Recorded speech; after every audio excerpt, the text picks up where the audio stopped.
Welcome back. So today we're going to be making chicken stew.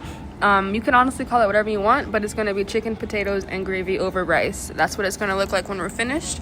These are the ingredients that we're using. Yeah, so first thing that we're going to do is take that chicken out the pack, give it a good rinse and rub down. They're chicken strip tenderloins, so they're already cut pretty small. I'm just going to dice them up into bite-sized pieces. That way nobody's like, I don't like having big pieces of meat in my food. So yeah, we're just gonna break it down to a more manageable size. And this is honestly one of my specialties. I make this all the time, a whole bunch of different ways. You can use potatoes, add onions, garlic, add jalapenos, add a scoop of the green and the red sofrito. I always do that, but I was out of it at this point. Yeah, so after the chicken is all cut up, we're gonna season it. I'm going in with some Tony's, more spice. I don't measure my seasonings, just measure with the eye. Once everything is covered, look, that looks good to me. So then the Tony's, we're gonna go with some red cayenne pepper, because you know I like spicy. Red cayenne pepper and red pepper flakes. Every time you gotta use the duo. Now we're gonna go in with the adobo. That's what I was gonna say in the beginning. Season that up too. Everything real good one time across. And the garlic. Where's the adobo? I know I picked it up. I had to get it opened. Now, generous layer. Now, the adobo and the Tony's are basically the same thing. They're both like seasoned salt. It's just they're different seasonings, so they add different flavor. But you have to be careful because you can make your food too salty if you're using too much seasonings. Because almost all of these seasonings that I'm using, except for the garlic, cayenne pepper, and pepper flakes, they have salt in them. So like the Tony's and the adobo both have salt. And the Sazon also has salt in it. So you got to be careful. But now I'm adding the Sazon. I'm going to give that a good mix. Here you see. And now some people say that if you wear gloves, you're not seasoning your chicken properly. If you're not using your hands, you're not to mix it, it's not getting mixed well enough. If you're not using two hands, I used one hand and a glove, and I'm not even really going all in. And that chicken was still seasoned real good. I don't think I added any more seasoning, but let's see. Yes, so now that I've got my chicken all mixed up, I'm gonna let you guys see what it looks like. I'm gonna bring it a little bit closer. Can you see all the seasonings? Like, it's not just colored chicken. Like, you can see the season on the chicken. I could see a little bit more, actually. Let's add some more. And that's what I mean whenever I say measure with your eyes. Like, that chicken didn't really look coated correctly. So that's why I added some more, because it could have had more flavor to it.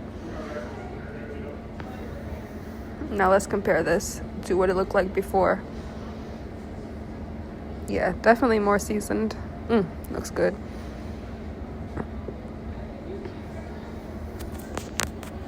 Now, if you wore gloves, take those gloves off and don't touch anything. If you didn't wear gloves, go ahead and wash those hands. We don't need any cross-contamination. Move that chicken to the side. Get your cutting board back out. Now is when you're going to want to cut up the onions, the garlic, potatoes, shallots, jalapenos, any other extra stuff that's going to go in the pot. Cut that up now. I was going to use onion and garlic. I didn't have any garlic, and my last onion was bad. So you got to use what you got. These were also my last potatoes. That's why I'm using them. Well, you know, potatoes come out the ground, so make sure you give them a good, nice wash. I use soap and water. I honestly don't care because I wash it off anyways. It never tastes like soap to me. I'm just going to show you how I cut my potatoes, just so you can see like how big, because I don't like too big stuff. So one down the middle, and then take the other half, cut it down the middle, and then you just slice it up from there. I'll show you one more time, I believe. And my potatoes, if there's any type of hole in it or curve in it, any imperfection, I'm cutting that out. Because, nobody wants that. I always keep the skin on my potatoes because the skin is the best part. It's healthy for you. It adds flavor, blah, blah, blah. Like, why are you taking... I feel like the only reason people take the skin off is whenever there's too many impurities on the outer part of the potato that you can't work around it. So, yes, now we're moving over to the pot. We're going to put some oil in there. The pot's already on. Heat up the oil. The pot had got hot, so now the oil got to get hot. Moving around a bit. It got to dance. Once it starts dancing, I'm not gonna lie, I don't be waiting for it to start dancing. Once it moves around a lot for me, like, that's good right there. I'm about to add the chicken in. But wait, I showed you this last time. This chili oil, it really adds that extra spice into the food that you're cooking. And it really gets in there because it's the oil, so like it's cooked in the food. Yeah, you see how fast that oil moved, like water. Now we add the chicken in. You should be hearing this. The sazon is what gave it that color too, by the way. So yeah, we're gonna let this sit like this. Don't touch it. Love her, leave her alone. Okay, that's how you get the chicken real nice and grilled and charred on the one side, is when you don't touch it. Let it sit there until it's done. It'll stick and then unstick when it's ready to be flipped. This is how you check if the chicken's ready to be flipped. Give it a good shake. You see how only half the pot moved? We're not gonna give it a stir yet. We're gonna let it cook. And then you see, pay close attention to the chicken. It's getting lighter. Like, you can tell that it's cooking just by looking at the top of it. Chicken also firms up. Like, when it's raw and half cooked, it's like really, really, really firm. But whenever it's cooked, it starts to get more tender to where you can actually like chop it in half with whatever you're cooking with. And yeah, you're not gonna make a perfect stir. You're just gonna give it a good random regular stir because it's still cooking. While you're getting this chicken ready, while it's cooking, this is the perfect time to go ahead and start making your rice. Me personally, I made about 3 cups of rice, but it just depends on how much chicken and how much gravy you're going to be making. And you can always just make, I didn't eat all 3 cups, but we had leftovers. You can always just make what you're going to eat. I forgot to say, but I have my stove on, it's either a 4 or a 5 or in the middle. 5 is the max when I be cooking, and 4, I want to say, no, it was probably most likely on 5. But do you see how much oil there is in there now? That's a lot more than it was before, because like the juices from the chicken is getting in there. That's how you keep it good and nice and juicy and flavorful. And now we're going to go and give it another stir. It's been sitting like that for a while. It's not going to get stuck. Once it sticks the very first time, it's not going to stick again unless you flip it over to a completely raw side of the chicken. So it's not going to stick for us again. We're also using the non-stick. And this is what I was talking about. You see how I'm poking it right there? This is how I check to see if my chicken is done cooking or not. Because if it's done cooking, it'll break in half whenever you put enough pressure on it. I mean, you can always take it out of the pot and check on it. But we're also going to cook our stew in the same pot. So it doesn't really matter. But you want to make sure your chicken is fully cooked before you start adding in any broth for your stew. Because we want our food to be good, flavored, and tender. And how can it be tender? If you cook it all the way and then let it sit in there. So I want to say I let it cook for probably another 3 minutes. And then I came back, going to check on it. Because you seen, it was still kind of firm last time I checked on it. So let's check on it now. Let's get us a big piece. More tender. Not as firm. So now we're going to come over here. I like to cook with all cloves, but I don't like to bite into it. So I need to get one of those like volcanic rock things where you can smash stuff up, because this is how I currently smash it up. I just use a spoon and press up against the side until they break. And yeah, it's kind of hard because they be flying out, but this is what it looks like when I'm finished.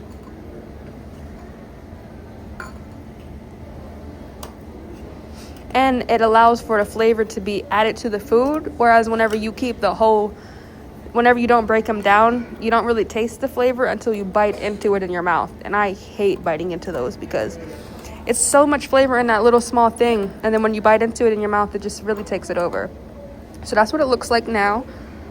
I'm about to add that into the pot with the chicken.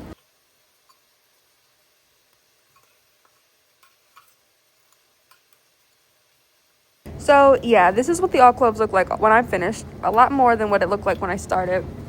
And then the next thing that we're going to do is, I told you we're making a stew, so we need to thicken it up. So what we're going to do is make, I've heard other people who cook call it a slurry. I have no idea if that's an accurate term for it, but we're going to take some flour and some water, mix it together outside of the pot, and then add it in the pot. Because if you try to just add your flour straight into the pot, you're going to have clumps of flour floating around in your pot, and it's going to look not good, and it's just not going to turn out right. Me personally, I do 1 tablespoon of flour, not leveled off, for every 1 cup of water that I'm going to put. And that gives me a nice, not too thick, but very not thin, a nice even ratio. And as you can see, I was out of everything. My last potatoes, no onion, no garlic. This is the last of my flour, but so we're going to make it work. But that's the flour, and I'm about to add in the water. Give it a good mix, and I'll show it to you before I put it in the pot. You can mix the flour with either stock, beef or chicken stock, whatever meat you're using, or you can mix it with water and then add in some chicken or beef bouillon. I'm going to use the chicken stock just because I'm about to add in, I'm about to make my stew, but we will definitely be using water later. I always use both just because if I was to use only chicken broth, like the entire thing of chicken broth would be going in one meal, and there's never a meal that calls for that. Personally, I just feel like that's wasting your resources, when you could use bouillon and water and it would be the same flavor. But yeah, we're just gonna add a little bit more so we can get that nice consistency. And this is new, the spicy chicken broth. Ooh, man, it's spicy. I like spicy. That really was spicy because I already used cayenne pepper and red pepper flakes, and then this was spicy too. Whew. It really was spicy. So we're back at the pot. This is what the chicken looks like when it's done. It's completely cooked now, all of it. It's got that nice charred look to it. It looks good, honestly. It looks good. I would eat that with some sauce on the side. But yeah, we're mixing it up, just making sure everything looks good. And let me show it to y'all so you can really see. You see all the flavor on the spoon too? Yeah. So now we're about to add in that slurry, and immediately after we add in the slurry, we're adding in more of the chicken broth, because if not, the pan is still hot. We never turned the pan down or off. So you see how that, the flour is cooking immediately as soon as you put it on there. That's why we need to hurry up and add in the more broth, because it's like the longer you keep the flour mixture on the heat, the thicker it's going to get. So be aware of that. And also another thing is, it's personal preference whether you want to take the chicken out at this point or not. If you leave the chicken in, it gets more tender and it gets softer, absorbing the flavor of the stew. But if you take the chicken out, the chicken will have its own flavor, and then when you add it back in the stew, it'll taste separately. It'll be 2 separate flavors. They're both good. It's just personal preference, For some recipes, I'll take it out. Some recipes, I'll leave it in.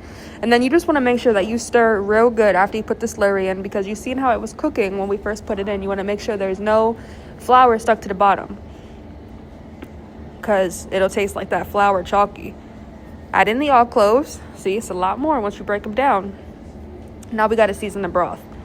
So everything that we use to season the chicken, we're seasoning the broth with. And I always do cover the surface one time and then come back to it, whether it's meat or the pot.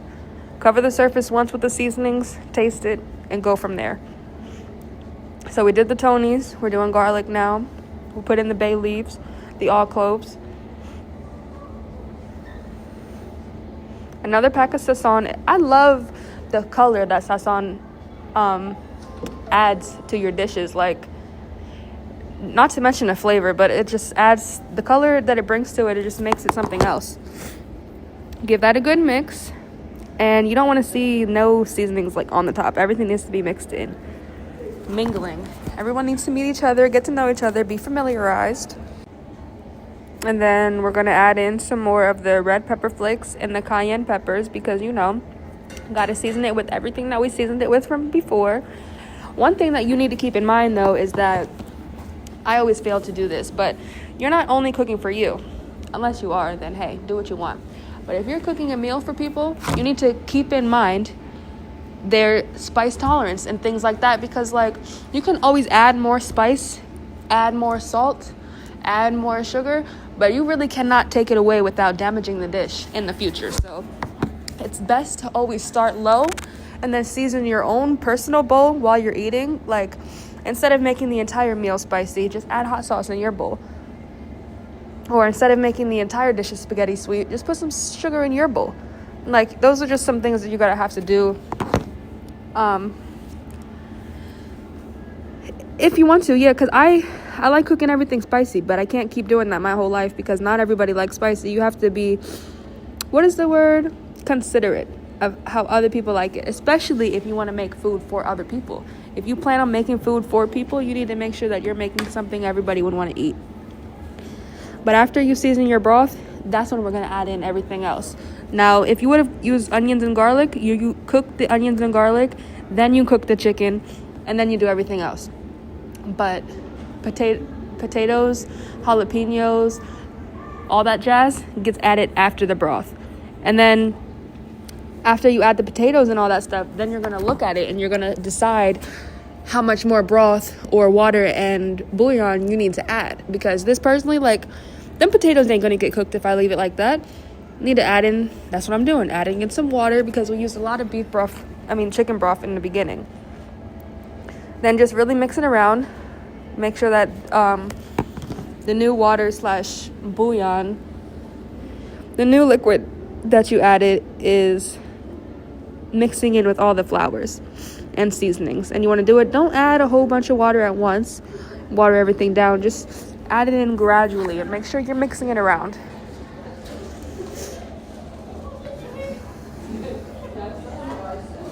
Yeah, so I'm going to have to bring this back to a boil, let it thicken back up. I might even have to add some more slurry because that looks really, really, really thin. I can see it from here. I'm out of flour. But that's okay because if instead of flour, you can also use cornstarch. So when I put that on there like that, that was me adding in some more slurry and some more slurry. I knew it wasn't going to be enough. Give that slurry a good mix. Make sure it gets everywhere. Lid back on. And now I let mine sit there for 30 minutes because, the potatoes have to cook. It was not on high that entire time because if it is, you'll come back to it and it'll be stuck to the bottom. So I want to say it was on like 2 or 3, but it's a gas stove, so it gets hot. So this is about 30 minutes later, 25, give or take a couple. I'm coming back to check on it. You see, it's got a nice boil to it, but not too much of a boil. And do you see? You see how it's not moving in the middle? That's what I was talking about. If you have it up too high, when you come back to it, it's going to be stuck.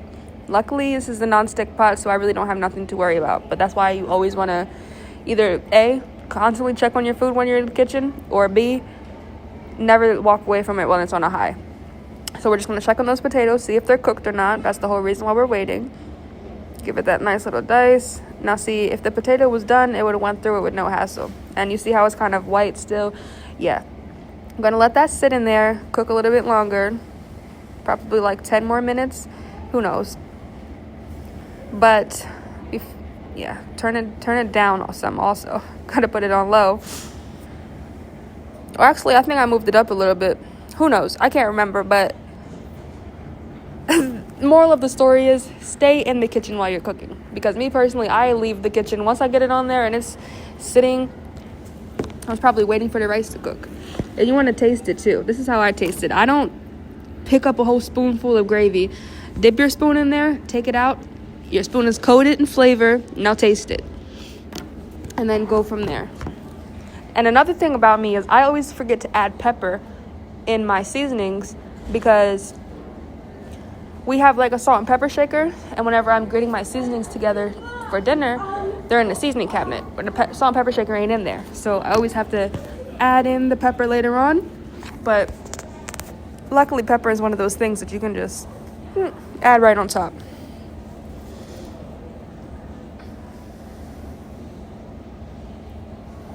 Looks like we need a little bit more gravy. Stir that in. Probably need to loosen it up a little bit because it takes a while to find the consistency that you like. And the best part about this meal is that you can completely alter it however you want. Like, this is just the base recipe. If you don't want it to be spicy, make it taste like something else. If you want it to have other stuff in it, add in other stuff. If you want there to be red bell peppers in there, add in them red bell peppers. If you want it to be a real thick gravy, add more flour. If you don't want it to be thick at all, don't add any flour. Like I feel like it's very versatile.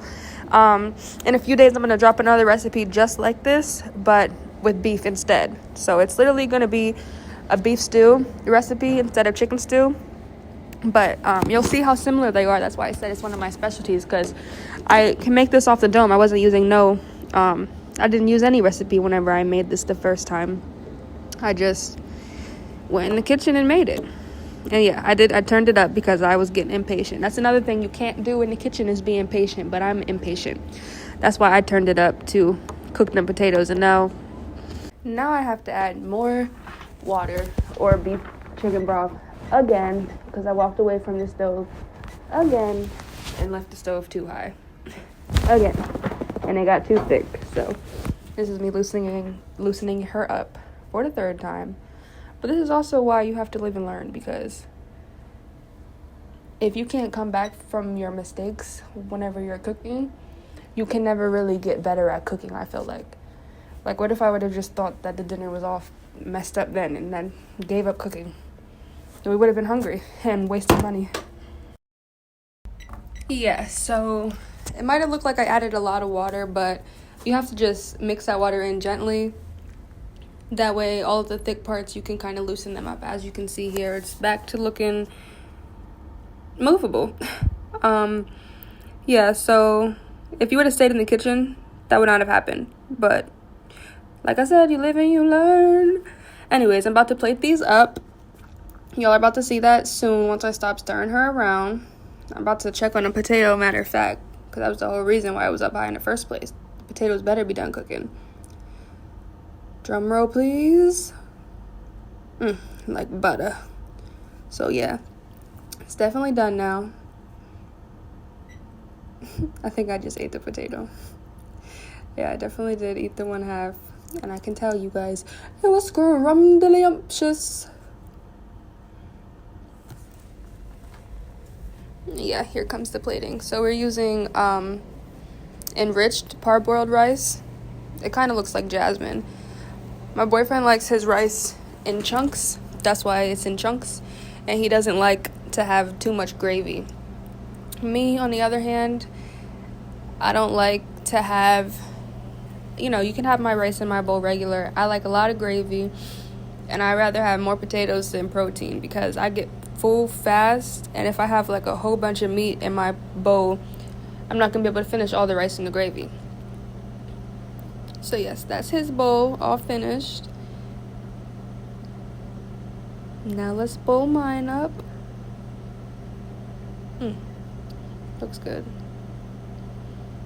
Potatoes, chicken, everything looks real good. Like, as you can see, there's more gravy in my spoons. And then I'm gonna get some like that. And some with just gravy. That's what I'm trying to do now. Well, actually, I lied. I was looking for some potatoes. Yeah, and give me some extra gravy on there. And even if you use all the gravy, like if I would have took all the gravy out of there, I can always just add in more water, cornstarch, and seasoning. But look at that. Chef's kiss, guys. Thumbs up, like, and subscribe if this food looks good and you would watch it again. Bye.